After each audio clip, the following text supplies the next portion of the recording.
The night stretches across Southern California like a velvet curtain pulled tight over a restless city.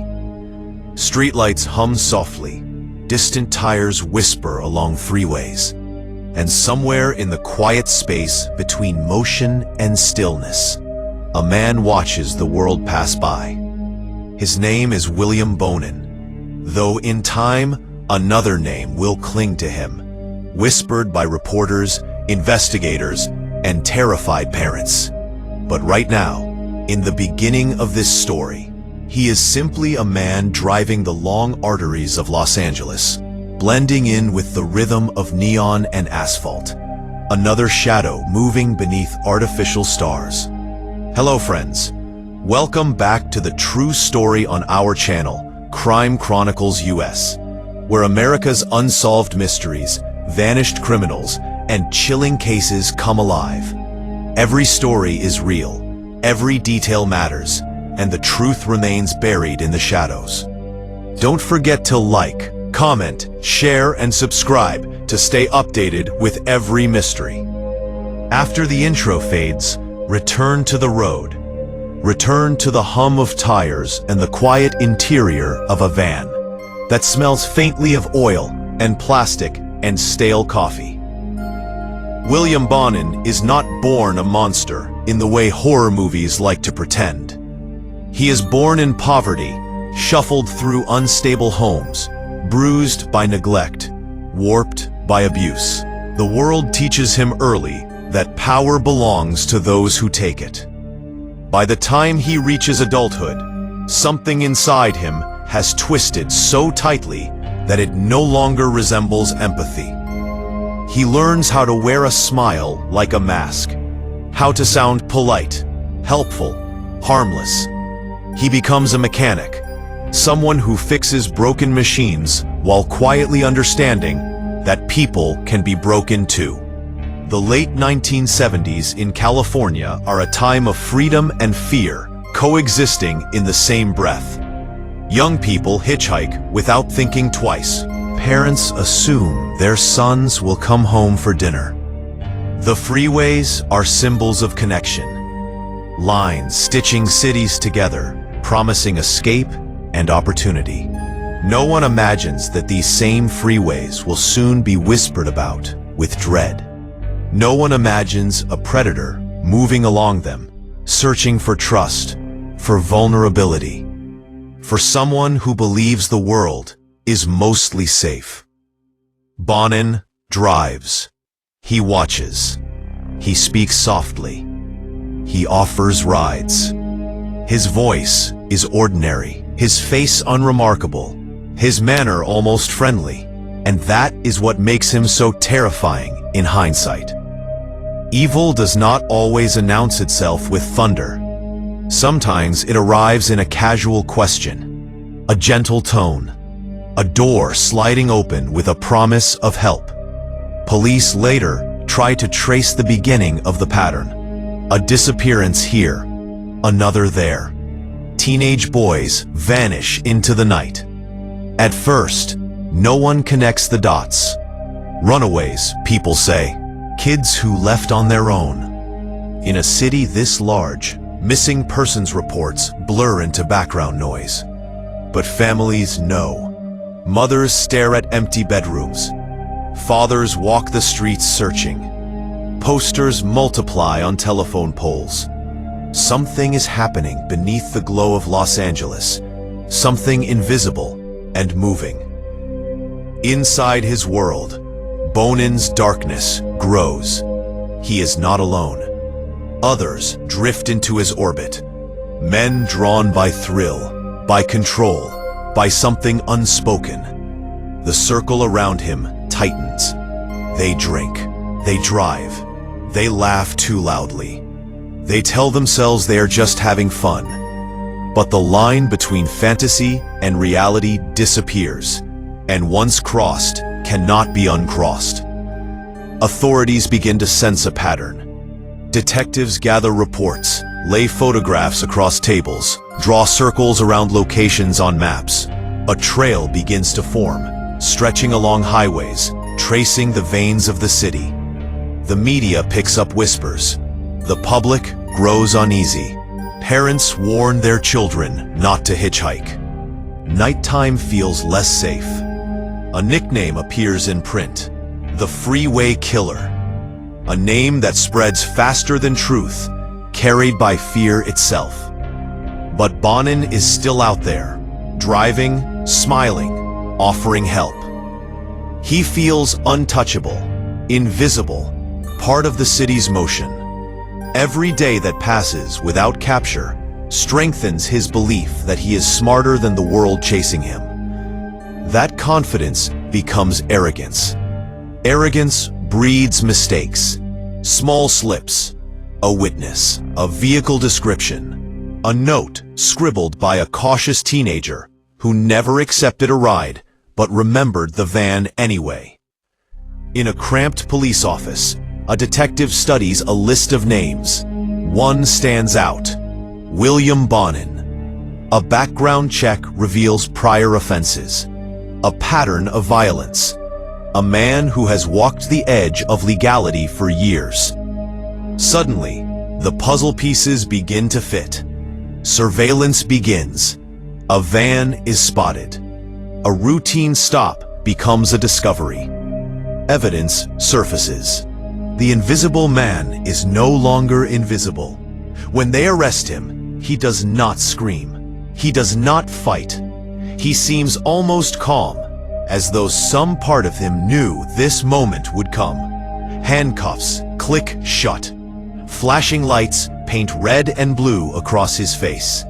The city breathes out, thinking the nightmare is over. But the investigation has only begun.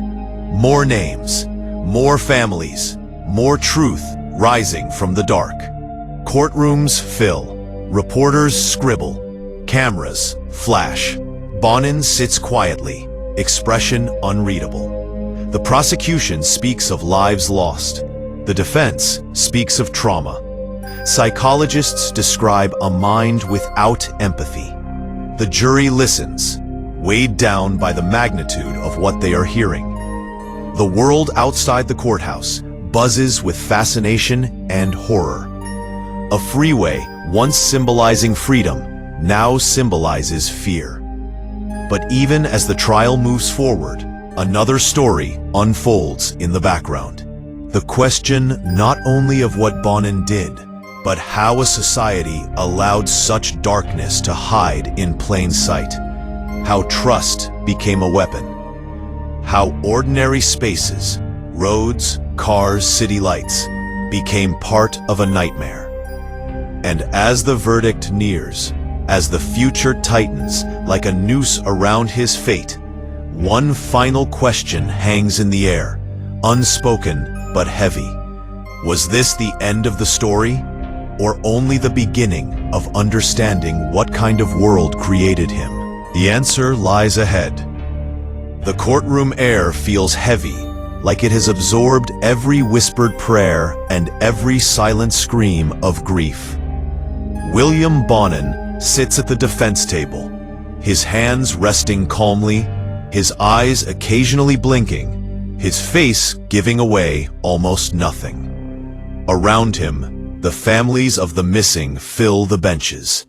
Some clutch photographs worn at the edges.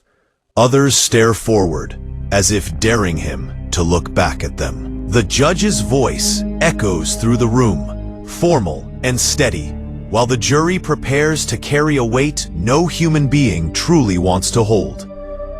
Outside, Los Angeles continues to live its life. Cars rush down the same freeways. Streetlights buzz. The ocean wind moves through palm trees. People go to work, eat dinner, fall in love, argue, laugh, sleep. The city that once unknowingly carried a predator through its veins now pretends to breathe normally again. But beneath the surface, everyone knows something changed. Trust cracked. Innocence thinned. The idea that danger only looks dangerous died quietly in the aftermath. Inside the courtroom, testimony unfolds like a slow storm. Detectives speak of evidence gathered from long nights of investigation. Friends who once shared laughter with Bonin speak with trembling voices. Experts explain how a mind can grow without empathy, how pain can become pleasure, how control can replace conscience. The defense tries to shape him as a product of trauma, of a cruel childhood, of a broken system. And perhaps that is partly true.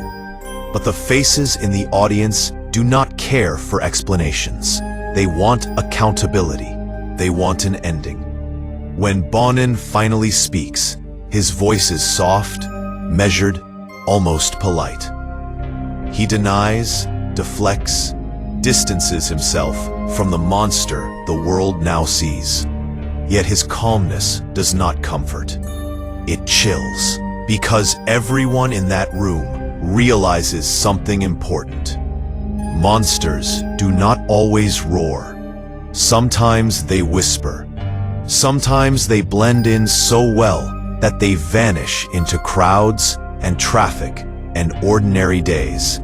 The jury deliberates. Hours pass. Tension coils tighter with every minute.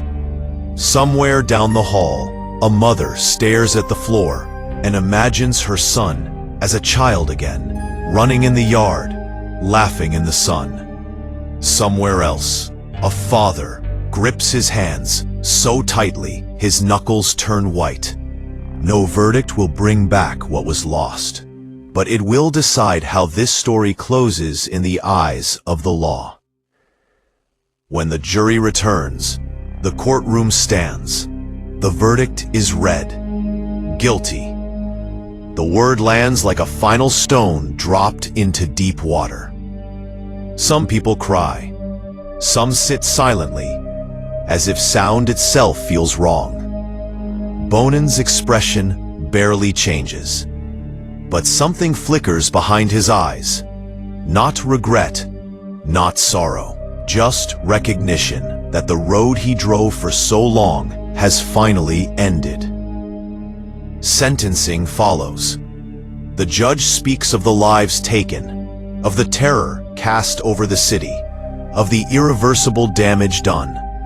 The sentence is death, not delivered with anger, but with gravity, with finality. Bonin is led away, his footsteps fading down a corridor he will never walk back from. Cameras flash outside. Reporters speak rapidly into microphones. The world absorbs the news and exhales again. Years pass. Appeals, legal arguments, delays. Time stretches, as it always does in such cases.